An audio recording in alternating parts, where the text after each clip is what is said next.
Really? You know, I'm drinking good old H2O. Just H2O out of a Brita. I love that. You know, I'm just a giant country cup. boy. Hey, Harry, are you excited about Form Fest? I'm really excited about the group workouts. I'm really looking forward to that. God, we need that on video. Please, dear Lord. I would give anything to see that. Oh, man. You're going to be right next to Brendan, right? Of course. Oh, Of man. course. And the Frisellas? Yeah. No, I'm going because there's a reception at the brewery tomorrow night. And I was just thinking, like, I haven't been to the Penalozzi brewery in probably about 10 years. Yeah. And I sense that this might be my last time I ever get to go. And so, What? Why? You're gonna burn you're not burn the going bridges. anywhere. well, I mean, it's just not their Okay. headquarters anymore. You know, Yeah. there's really no Well. reason to go to that brewery unless you're in St. Louis. And I just, it's Hey. hot in Seattle today. Coming at you. 105.3. Seattle's drive time traffic. I don't know. I'm trying to do a radio. You have the Hello. truck voice. Sunday. Yeah. There you go. Yeah. Why do radio announcers always talk like this? We should do the entire interview like that. So, Chris, welcome to Beer Net Yeah. Radio. Let's make sure we get no listeners next time. Grave digger. Well, Chris, thank you for appearing on Beer Net Radio. It's the podcast where all your dreams come true. My And favorite podcast. Might be my only one I do, but I love it. well, love it. We love having you on, and just you're a return guest. We love having you on. But Jen, why don't you give him a proper introduction for the folks who may be new to the podcast? Okay. All right. I'd like to welcome to Beer Net Radio Chris Steffanci, Chief of 81 Million Case Columbia Distributing, one of the very largest total beverage wholesalers in the country, with a sprawling portfolio that includes, okay, I have to take a breath now, Molson Coors, Constellation, Boston Beer, New Belgium, Heineken, Mark Anthony, Pabst, Diageo, Red Bull, just to name a few. Lots of non-alc and spirits, of course, most recently Brown-Forman, which we'll get into. But Chris is a Bev Alc vet, even though he looks like a baby, and as Harry said, a recurring guest on Beer Net Radio. So welcome back, Chris. Thanks, Jen. I appreciate the introduction. I think Harry made you do that because he still can't pronounce my last name. But thank you. I appreciate you always get my last name right. So that's very much Hey. appreciated. I'm Italian too. You know, that's where the spice comes from. That's right. But that's right. All right. Well, let me kick it off. I mean, we'll start with the most obvious news. Of course, Brown-Forman announced last week it would move from in 13 markets from RNDC to mostly beer wholesalers. That was a big headline. You guys have, of course, got the full portfolio in Washington. So how long have you been in talks with them? What can you tell us about the behind the scenes there? Yeah. Nothing as you guys know in this industry happens overnight. So we've been in conversation with them. I think we first started talking to them probably right before the new year, sometime end of November, kind of beginning of December. I believe like January, they formally invited us to be part of the RFP process that we went through. Listen, we when we started building our wine and spirit strategy several years ago, we had a few key suppliers on our wish list, as we like to call it. And Brown-Forman was right up there. It is an amazing portfolio. The incredible history and legacy of that business. Still, family members still involved. Had a chance during the RFP process to meet Robinson Brown and then their whole senior team. And as you know, for us, great portfolio matters, supplier matters, but cultural fit really matters too in the relationship.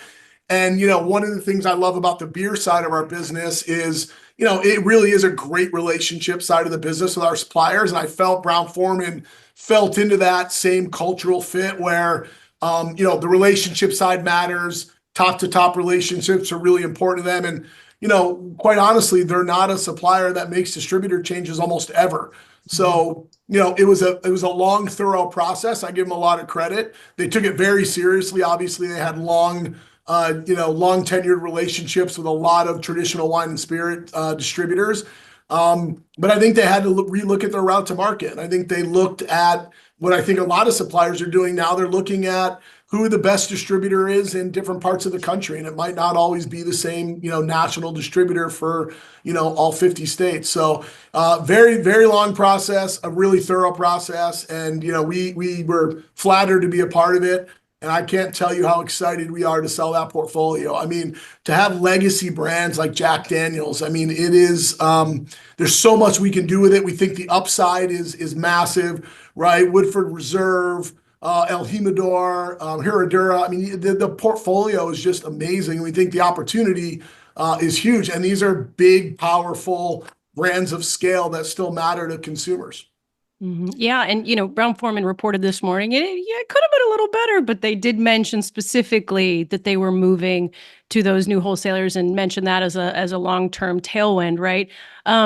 Tell me, and you touched on it here, they're looking for the best wholesaler, but what can beer wholesalers do for these brands better than wine and spirits wholesalers? Listen, I think it would be unfair for me, Jen, to say that, to group all beer wholesalers as better than wine and spirits, honestly, because I hate to say it, you guys always are probably sick of me hearing talking about convergence and total beverage, but I actually think they're looking at it now as who's the best beverage distributor for their business in a given market. And I think in some markets, it's going to be traditional wine and spirit distributors. And in other markets, I think it's going to be traditional beer distributors. But I think if you look at more of the beer-centric distributors, I think what wine and spirit suppliers like about it is the scale that we have, right, across several categories. The service that we provide on a very regular basis, right? The one innate difference in traditional beer distributors versus wine and spirits is the fact of the matter is because of how fast beer turns versus wine and spirits, right? I always say a lot of times with wine and spirits, you're selling one bottle at a time, right? And in beer, you're selling cases at a time and a lot of cases, right? The turn is incredible. And so if you look at a brand like Modelo or Coors Light, the way you have to service retail is very different. You need to service them on a much more regular basis. You need to deliver a lot more frequently than you would if you're just selling a bottle of spirits that may not turn nearly as quickly. And the merchandising piece becomes so important, right? How you interact with consumers at retail is very different. And what's really bridged that gap has been RTDs, right? It's really given spirits this whole new beer occasion mentality. And for me, that's really what's driven a lot of this convergence. So I think what beer-centric distributors bring is this level of incredible service, merchandising, and execution on a daily basis that may be very different of what a long time ago traditional wine and spirits distributors maybe couldn't. But again, that's even changing with wine and spirit distributors because their execution and the way they think about C-stores and servicing a market that's also changing as well. Yeah, to talk to AB about that. This kind of really it's got to be sweet for redemption for you, Chris, because you made a decision a few years ago to kind of split with Young's Market, and which was kind of a ballsy move because you split with them, but then you had to go out and get brands on your own, and it's been a long slog. But with Brown-Forman, right? I mean, it turns out that was the right decision. It was. Sometimes it's better to be lucky than good. I think we were a little bit of both in this scenario. I think I shared this story with you before, Harry, but sitting in front of my board in 2018 and telling them that we're going to give up over $15 million in EBITDA profit on a shared service agreement when we have no wine and spirits signed up. We were hoping to maybe get Constellation Wine and Spirits, and we were going to exit something that was pretty profitable for us and fairly easy to manage at that point. They looked at me like I was crazy. They asked me 3 times if I'm sure I wanted to make that move, knowing that we're trying to grow EBITDA and not deplete it.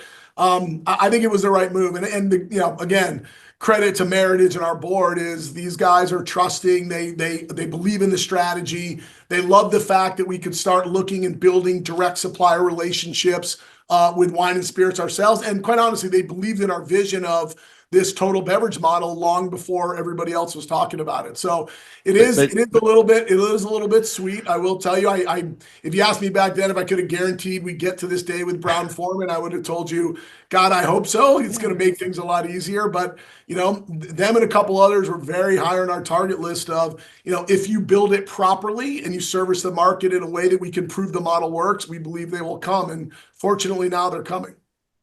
Yeah, I mean, it was 15 million. Just, it was like picking money off the ground. Like you said, it was a shared services agreement, and it's like, yeah, we're going to give that up. But sometimes you got to take risks. And you guys have had a consistent vision. That's one thing. I mean, you've been on this podcast for 5 years, and your vision has never wavered. And I think that's, sticking to your guns in that way is I'm always changing my strategy as soon as it starts to get where it might bear fruit. I just change directions. It takes two of us to rein him in, Chris. 2+ to rein him in. Harry, you're only accountable to yourself, though, so it's pretty easy in that regard. Right? You can tell yourself you're making all the best decisions. I wish I had a board to tell me what not to do. No, a board lives in your head. Yeah. If you had a board, I would love to just sit in one of those meetings and watch that. Oh, God. It's a Black Mirror episode. Well, I have one more question before, because I know Jordan has a bunch of questions too, but you mentioned Meritage. And of course, last year, I think it was in August, there was the whole story about Meritage and you all potentially just looking at maybe a $2 billion sale, but then they doubled down and said, no, we have something really special here and we want to drive it further, is the very short version of that. But so if they are going to double down, when are you guys going to open a new market? I got to ask you. Great question. So we're always looking. I think, as people have asked me that same question in the past, in a lot of ways they have doubled down, right? If you look at the investments we're making, right, where, these spirit brands in Brown-Forman don't come free, right? It'll be 2.5 times gross profit. It'll be a big check, close to $20 million check. So, I think in a lot of instances we've doubled down, but we're absolutely, Jen, open to try to get into new markets. I was hoping it would be a little easier than it's been. And as you guys know, consolidation has slowed down a bit, especially the last year, and interest rates. And I think there's been a lot of macroeconomic reasons why, although I think we're starting to feel, and I believe that that's going to really actually rapidly increase over time. But we're adamantly looking to do that. I think you'll see, we'll probably have another announcement here in Washington over the next couple of weeks, which will be nice. We're going to kind of shore up another piece of territory and a deal that we've been working on the last 6 months. We'll be able to announce that. But again, still very contiguous. But we're pretty adamant about, looking outside of the Pac Northwest, but we want to do it in the right way. And the one thing I think we need to do a better job of as Columbia, and we started really doing this more, as you guys, as Harry mentioned, I pound this total beverage strategy story. The other one I need to do a better job of, and we as an organization do, is actually telling the story around how we believe acquisitions can happen differently moving forward, where, a lot of distributors want to do acquisitions very, in a very, single-minded way, which is, I'm going to come buy your whole business. We're going to own it. We're going to run it the way we want, put our own leadership in and move on. Meritage is completely flexible on how, we want to do these deals. We could buy a minority stake. We could buy a wine and spirits distributor and try to bring over beer. We could buy a non-alc distributor and try to bring over wine and spirits. We do believe in this total beverage model. So I would also tell you that we have passed on some deals that maybe were just a very traditional beer distributor that really didn't have a lot of other opportunity, either for consolidation, in contiguous areas, or the ability for us to bring in wine and spirits and non-alc, where we think is a really important differentiating piece of our model. So we've probably been a little bit picky. We could have gotten a couple other deals done, but they really wouldn't have added a lot of extra value. And so for us, we want to make sure when we do a deal, it'll be the right one. We're absolutely looking, and we're hoping to start closing them out. But I can tell you, it hasn't been from Meritage not wanting to spend money. That's never been an issue with these guys. Not re-entering California, right? That's the one thing I can guarantee. There's no guarantees in life. One guarantee is we are not re-entering California. Yeah. I'll tell you that. That was actually a really good strategic exit for us. Right. Perfect timing. And we had friends down there that were happy to pay a good amount of money for it. So it worked out well. Yeah. Kind of picking up from there, there's a bit of an exodus kind of happening in spirits right now. Knowing that there might be other brands up for grabs, how are you deciding what to apply for, what you might save room for, or is it just kind of opportunity knocks and go for it?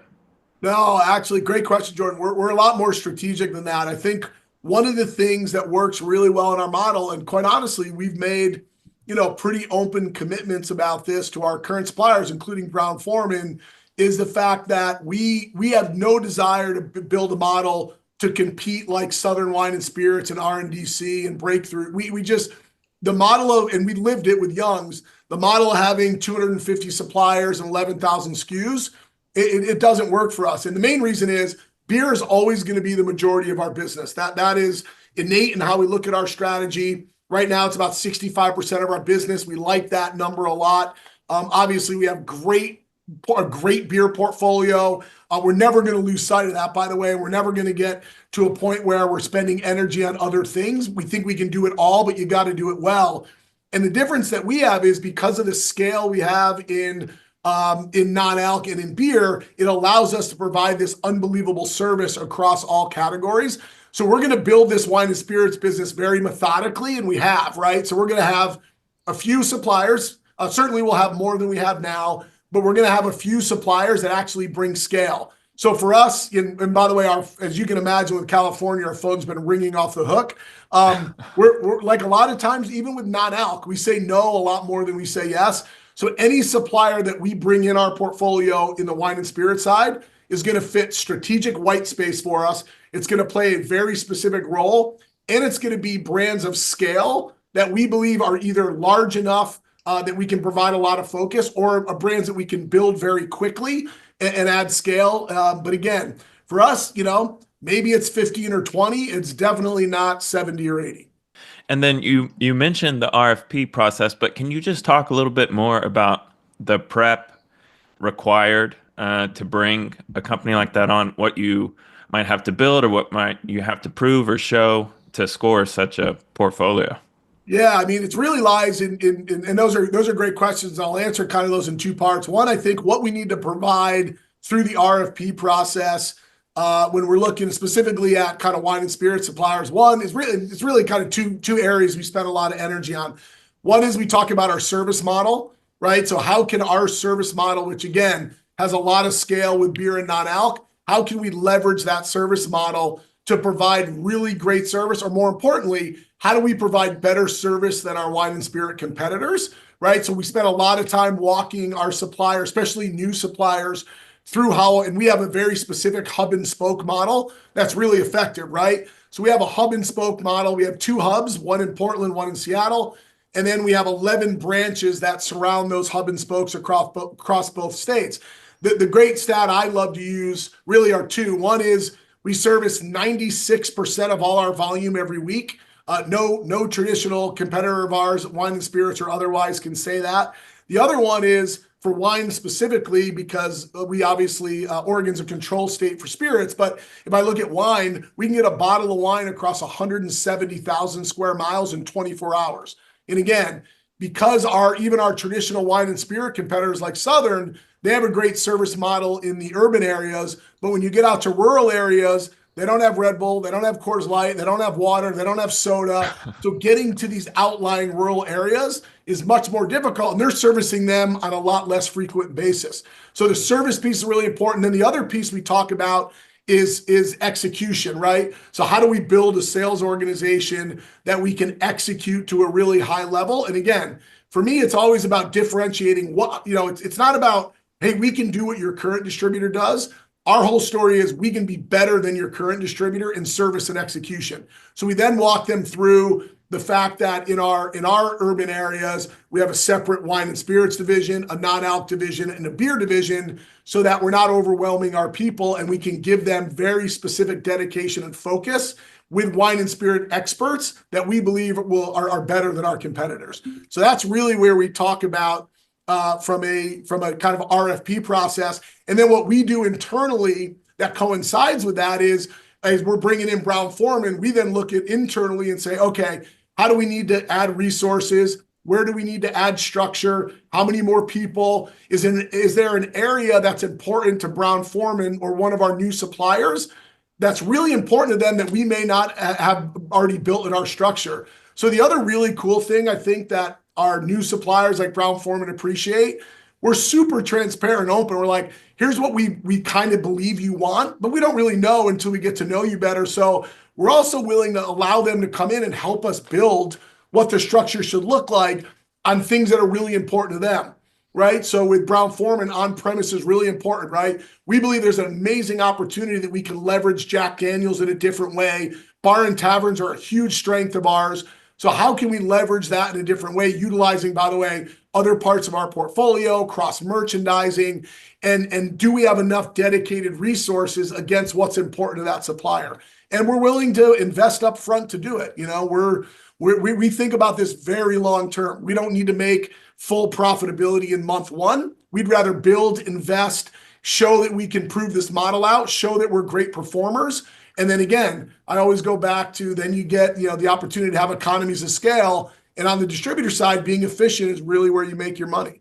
Because, you can have separate sales forces, but what the wine and spirits guys don't often have is the delivery efficiency. Because right. Like you said, beer moves fast. So you're already there. The trucks are already going to go to the account. He cares whether you're delivered on a side loader or a Bobcat, whatever they're called now, box truck. Yep.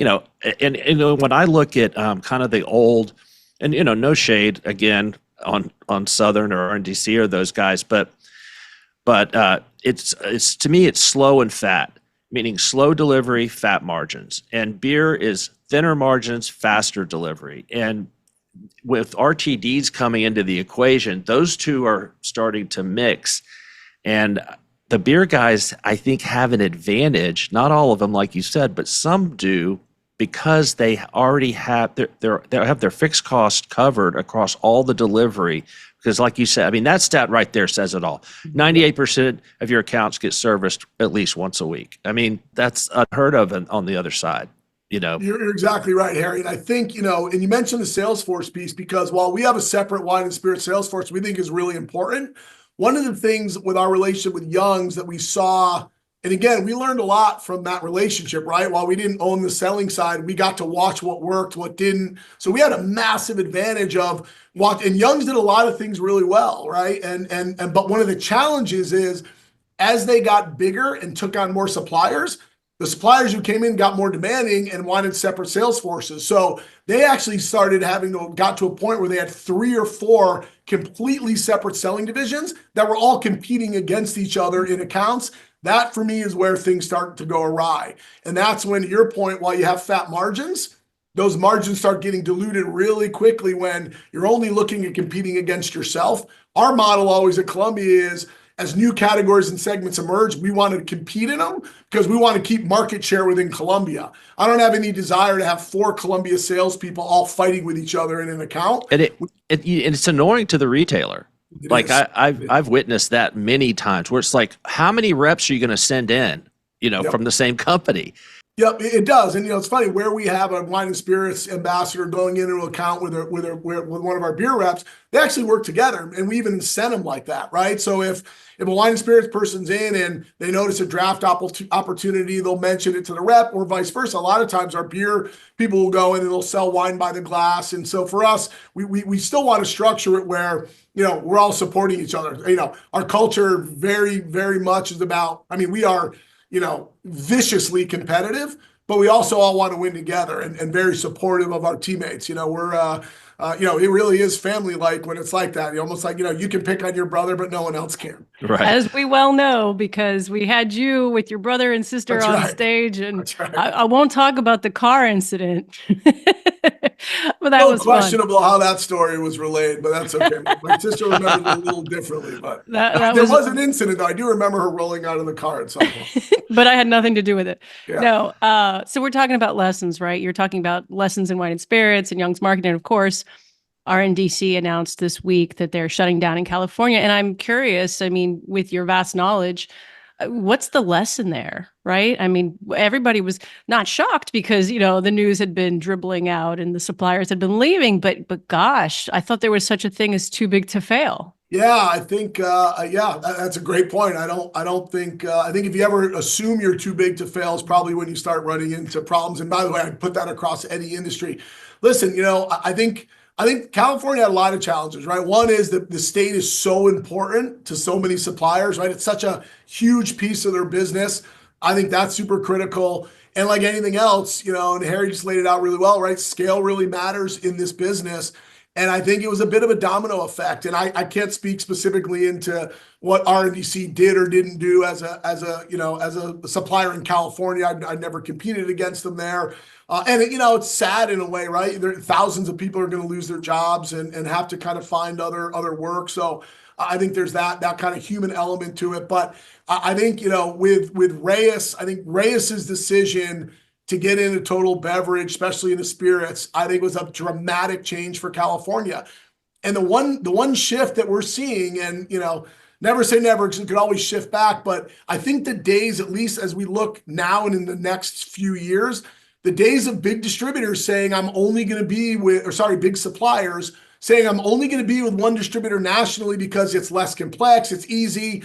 The old adage of distributor management 101 for them was big wine and spirit suppliers was, well, I'm going to have one person to deal with and I can leverage my business across all their states and they'll perform better for me. But, we even know this in Oregon and Washington. I mean, we're better in certain things in Oregon than we are in Washington. And those two states act very similar to each other. Even the laws are very similar. So I think big suppliers are now saying, I want to be with the best distributor in a given market. And to your point, too big to fail also comes along with maybe don't put all your eggs in one basket, right? And I think suppliers, as they're looking for growth, and it didn't start happening, by the way, till traditional spirits started to decline, right? They were always growing and gaining share and everybody was, fat and happy, arguably. Now I think, as we look for growth, execution matters more, how we impact consumers. And I'm trying not to put too much weight on it, but going back to this convergence of how consumers are consuming cross categories and, full flavored and FMBs and spirit-based, wine-based, malt-based RTDs have really fundamentally changed not only consumer preference, I think it's fundamentally shifted the three-tier system. And that's not only suppliers, but distributors and retailers as well. Warren Buffett famously said, when the tide goes out, you can see who's naked, who's not wearing a bathing suit. And I think, like you said, the spirits guys have had a great 30-year run. And then after COVID, they had high inventories and then they were starting to hit negative. And it's like, we got to do something here. And then RTDs came in. And so it's been very disruptive. For sure. It has. And by the way, suppliers are reacting. We always talk about total beverage in the second tier. Obviously, it's impacting the supplier tier. And I mean, look at Gallo, right? Who would have guessed, if I said 7, 8, 10 years ago, they're going to talk as much, if not more about, RTDs, which now with High Noon and spirits. And by the way, Gallo's now in beer. If you told me Gallo's going to get into beer 5 years ago, I would have said, you're crazy. And, I've said this multiple times. I mean, Gallo is going to be a major supplier for us over the next few years. I mean, they're going to continue to do M&A. They've been a great supplier, and we don't sell one traditional case of Gallo wine, and they're already been a really value-added supplier to us. I love the way they're thinking. They're aggressive. Talk about a company who, by the way, historically has not put all their eggs in one basket, right? They've always been pretty loyal to distributors, but very loyal to all the wine and spirit, right? They have a relationship with Southern and Johnson Brothers and Breakthrough. So, they've kind of said, we're big enough that we can really be, specific and particular about who we want to be in a given market. And, the High Noon, shift they made in California shows that they're really open to trying and testing new things. And, I started my career at Gallo, and I always say that's one supplier you never really bet against. Yeah. Do you have High Noon, right? You said? We don't. Oh, you don't have High Noon. Okay. Market. Yep. Got it. Okay, cool. Well, let's talk about one of your largest suppliers. I'm curious about Molson Coors. How is that doing in your market? Obviously, Banquet's ripping, Miller Lite, Coors Light, less so. Is that what you guys are seeing in your backyard? Yeah, same. Banquet's just, it's such a great brand. I mean, I personally love the brand. Our business loves the brand. I think with Yellowstone and the resurgence of kind of Paramount Plus has really helped that shift. But I just think it's a brand that's always stayed true to its core. It's a brand. I mean, the marketing's been really consistent. It's been great. That for us is really the bright spot. I mean, unfortunately, we're not a really big Miller Lite market, although we've seen some nice growth in Miller Lite, but on a much smaller scale. Coors Light's been a big challenge. I mean, if I look at the total Molson Coors portfolio, we're not happy where it's at. We collectively need to be better. I think Molson Coors in some ways needs to be better on really focusing on marketing differently and again, re-engaging consumers. I mean, it's an amazing portfolio across. But I got to tell you, it's been a really big challenge. I mean, Blue Moon used to be the #1 craft beer market in the Pac Northwest, in one of the largest craft beer markets in the country. And, our business is about half of what it used to be, even with Blue Moon. And that's just a fantastic beer, a great brand, great quality liquid. And we just haven't been able to kind of keep up with the pace of everything else going on competitively. So it's unfortunately been a bigger challenge and one we haven't quite figured out how to overcome. So then that begs the question, you don't have to name names, but who generally would you like to see lead Molson Coors into the future after Gavin retires, of course? Elon Musk. That'd be interesting. I heard he's looking for a job. I think he's not in our vertical. If you brew ketamine, he might be. Yeah, that's probably right. Exactly. Hey, Allegedly. There's nothing alleged about him doing stan. ketamine. You know I'm an Elon stan. It's not whether he does ketamine; it's how much. That's okay. Right. It's going to go from a D9 beverage to a K9 beverage.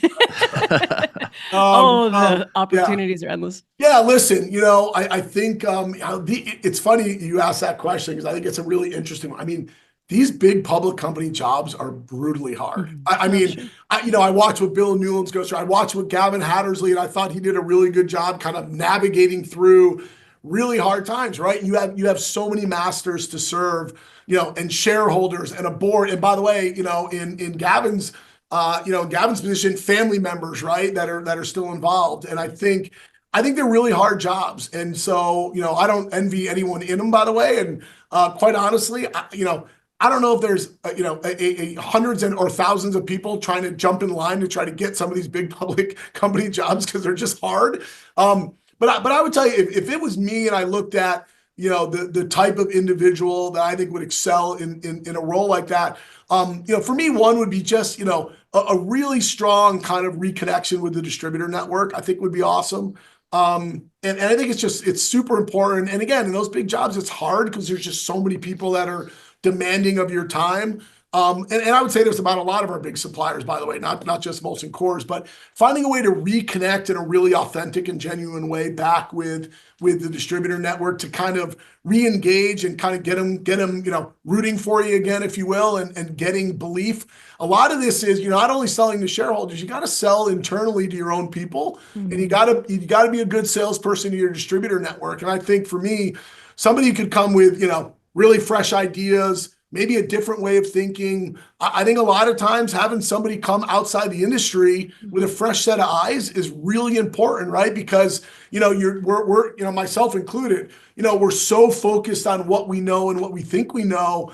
A lot of times there's big opportunities right in front of us and we can't take advantage of it. And so, any next chapter I think is exciting, right? You kind of bring somebody new in and it's just different. Hopefully it's different in a good way. But I think Gavin's done a great job. And again, if you look at overcoming those last 5 or 6 years has been tough. You had COVID in there and everything else. I think bringing in a really new energy in a Molson Coors for me would be super exciting and I think well needed, honestly. And I think that's across, everything they're doing, right? I think they've done a great job operationally and cutting costs and all that. But man, marketing, media, retailer and distributor engagement, and maybe a new way to they have an incredible portfolio. How do you bring this incredible portfolio to younger consumers to get them to re-engage in their brand, maybe in a very non-traditional premium light way, which I feel like premium lights have been managed the same way for a really long time. There's got to be different way to kind of approach it. Because again, I think the brand equity is still really, really strong. You just got to get consumers into the space. I might have told this story before, but I remember when Fritz von Paschen came in to run Coors, and I met him down on the Riverwalk, like the week after he started, and he pulled up a Coors Light can. And he goes, "See this little mountain emblem? It's kind of like a Nike swoosh." And I was like, "Yeah." He goes, "Why isn't it bigger on the can? And why aren't we leaning into this Rocky Mountain thing?" And he came in and he did it, and it worked. And and that's kind of what you just said, like fresh blood that like just doesn't see what we all see all the time. Because remember, Fritz wasn't that really well received by distributors initially because he was so different, but ended up he was pretty transformative for that company. And Gavin, I agree with you. You know, Gavin's job was to reduce debt, and he did it very well. You know, if that's the metric you're going to look at, and that's what the board really wanted to look at, you know, he was a CFO and you know, he was a financial CEO, and he did it well. So he did. I couldn't agree more. Chris, thank you so much for being on BeerNet Radio. It's always great to have you on. We'd love to have you on twice a year just to get a tune-up. And, you know, congratulations on the Brown-Forman thing, and we look forward to having you on again. Thanks, Harry. I appreciate it. I love that you guys invite me. And again, thanks for having my siblings at the last conference. It was awesome. It was very gracious you guys to invite us. We had a blast. As a matter of fact, I was with my brother last week, and we were talking about it. So I always appreciate you guys having me on. Love to share insights. Love to get your guys' insights. So I always have fun, which is what I love the most about doing this. All right, guys. Well, listen, that's it for today. We'll see you next week on BeerNet Radio, and have a great weekend. Thanks. Cheers. Take Thank care, you. guys. Bye-bye.